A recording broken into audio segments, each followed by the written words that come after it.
सगळ्या गुणांनी युक्त आहे बघा. बरं का, हनुमंतराचं हेच आहे. एक 2-3 त्याच्यामध्ये प्रश्न असतात. म्हणलं जयंती असं म्हणतात, एक जयंतीच कशा करता करता आहे ना. जयंती होऊन गेले आता. जन्मकर्माचे मिळतील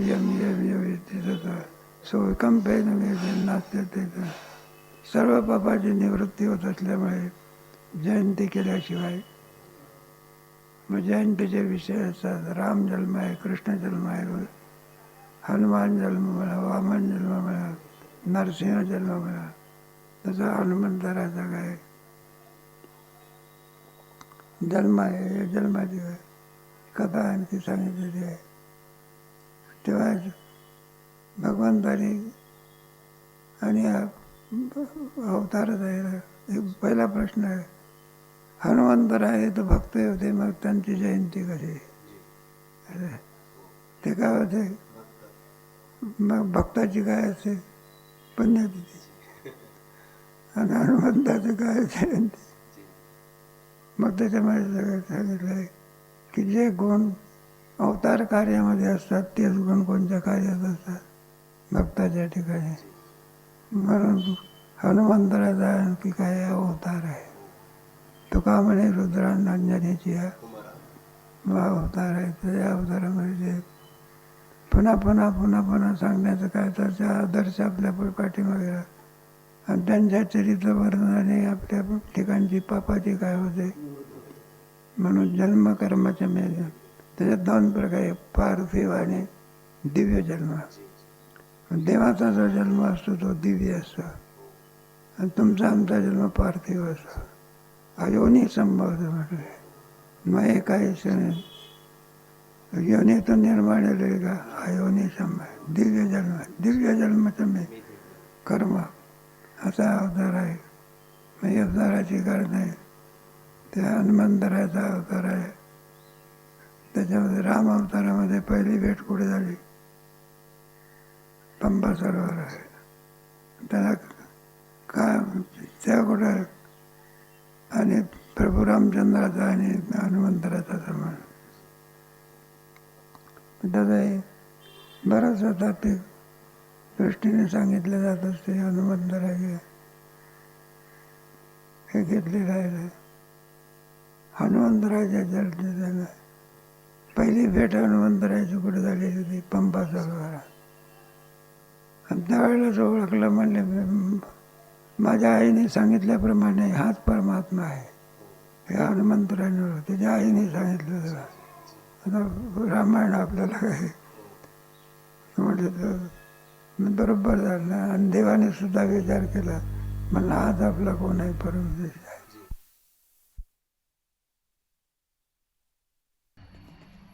दशरथ राजाजवळ सगळं काही आहे.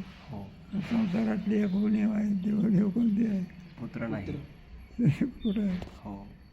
मग तरी कोणाला प्रार्थना केली? एक पुत्र नसल्यामुळे सगळं सुख वजा गेलं. पुत्रहीनस्य मे राज्यम, सर्व दुःख आहे कल्पते. पण शहाणपणा आहे. मुलगा नव्हता तरी सुद्धा आत्महत्या नाही केली. आणि अलीकडे लोक काय आत्महत्या करणे कळू देत नाही, पण तिथं बोलतात, सांगत बसतात. पण आत्महत्या का केली? मग पुत्रकामेष्टी काय सांगितलं? मग त्याच्याकरता काय पाहिजे? जोडपं पाहिजे. मग ते विभांडक मुशीचा मुलगा शृंग ऋषी ते आणले. मग त्यानं पसाय आपलं हे पैस पात्र अग्निनारायण. ते 3 बाया, 3 बायामध्ये पहिला प्रसाद कोणाला दिला? कौशल्याला दिला, दुसरा समजला, तिसरा कैकेयीला. आता ते यावर गर्भिणी नामा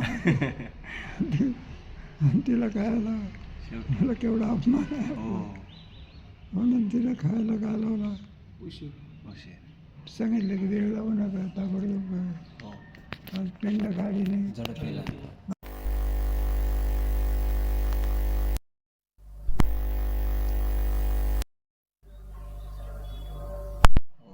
ती मोठी नृत्यांगणा होती. आणि ते नृत्यांगना करत असताना तालामध्ये काय झालं चुकली. म्हणून ब्रह्मदेवाला लागलं. इकडे काय केलं अंजनी मातेने मोठं तप केलेलं बघा. तपाच्या अंती भगवान शंकर प्रसन्न झाले. म्हणलं माग तुला काय वर मागे. त्यामुळे तुमच्यासारखं गुणी पुत्र आम्हाला व्हावा, तेजस्वीवान वगैरे. त्यावेळेला सांगितलं म्हटलं जुनी काय करा, मीच तुझ्या पोटी काय करा. मग तो काय करायचा, दोन्ही हात जोडून पसरून तपाला बसायचा आणि म्हणलं मग तुला अग्नी नारायण प्रसाद दे. तो प्रसाद काय करायचा, सेवन करायचा. इकडे काय झालं, पिंड घारीने आमची सर्वच्या नावे घार ती गेली आणि तो प्रसाद जो होता तो कोणाच्या उंजळीत पडला आणि अंजनीच्या पोटी महारुद्र आले. मग ते आले. तो दिवस कोणता होता, आजचा दिवस होता चैत्र शुद्ध. बरोबर सकाळच्या प्रहरची वेळ होती, तांबड्या फुटाच्या वेळेला पौर्णिमेच्या दिवशी. आणि महारुद्र प्रकटला. मग हनुमंतराजाला मला आले. आल्याबरोबर बघा सूर्य नुकताच उगवलेला होता. त्याला वाटलं हे फळ आहे का, मग ते फळ आहे का असं म्हणून काय झालं घेण्याकरता जाऊ. बराचसे मग चरित्र भाग आहे त्याच्यामध्ये. हनुमान चालीसा काय प्रसिद्ध आहे, त्याच्यामध्ये हनुमान चालीसा म्हटलं सगळ्या हनुमंताचा चरित्र आणि चालीसामध्ये राम बापू होते राहते म्हटलं तुम्ही पाठ घेतला हनुमान चालीसा. आपल्याला तर इकडं महाराष्ट्रामध्ये तिचा प्रचार कमी आहे.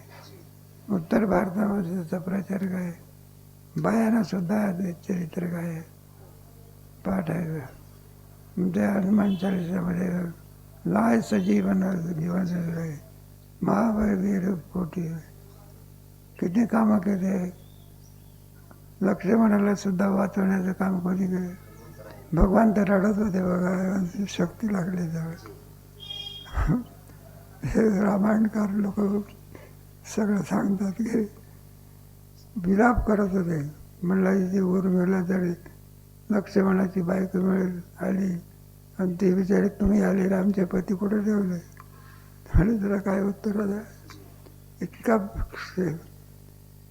म्हणून ते हनुमंतरायाने लक्ष्मणाला जीवदान देण्याचं काम कोणी केलं.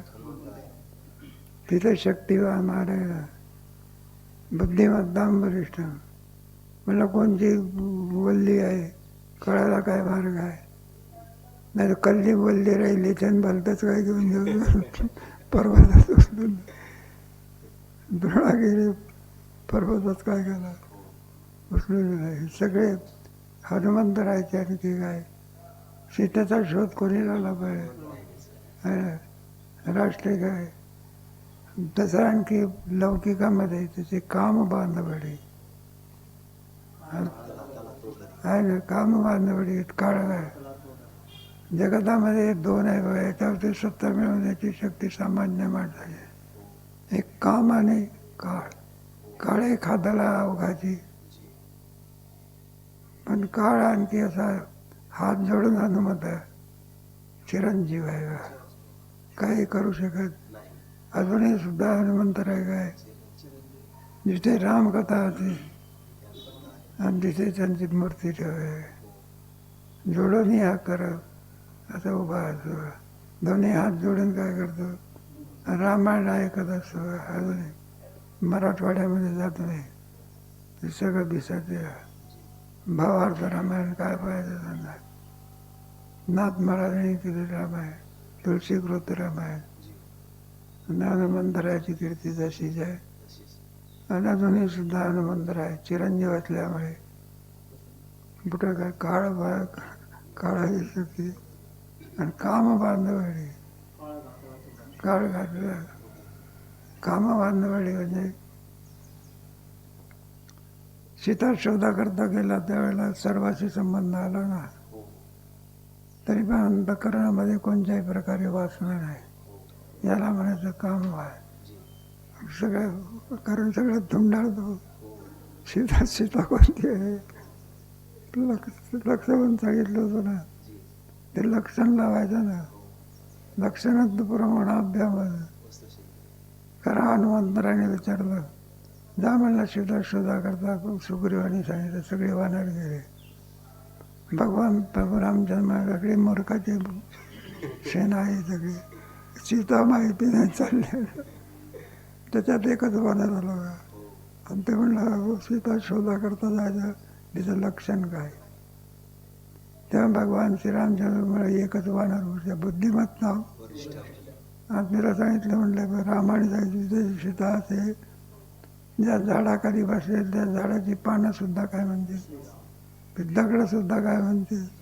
ती तर राम राम म्हणेल, पण दगडे सुद्धा काय म्हणते. आणि लक्षण सांगितलं ते हनुमंताला सगळं. आता हनुमंतराशी तुमच्याकडे पहिले इंद्रजिताच्या महाला गेले, तिथं शूर्पणखा होती, लक्षण बसलं नाही. पुन्हा लक्षण लावून राहिलं, त्या महालाले खांब होते. काय होते, जर खरोखरच ही शूर्पणखा जर सीता आहे तर खांबही काय म्हणते, राम राम म्हणते. म्हणून खांबाला काय लावलं, तो त्याला चीर गेली, त्याच्या टेकून होते, टेकून होता. आणि त्यांनी कानाला काय घेतलं, हनुमंत सावा. आता हे हनुमंत वानराची योनी जावा घेतो का म्हणलं, लात मारली पण महाराज शरीर वज्रायचे कवळी ब्रह्मांड तो रामरायाच्या सेवकांत शरण आलो म्हणे. तो का सगळ्या आघाडीत येत नाही. रामायणापेक्षा सुद्धा सरत हनुमंतराय काढून टाकलं तर रामायणाला काही किंमत नाही.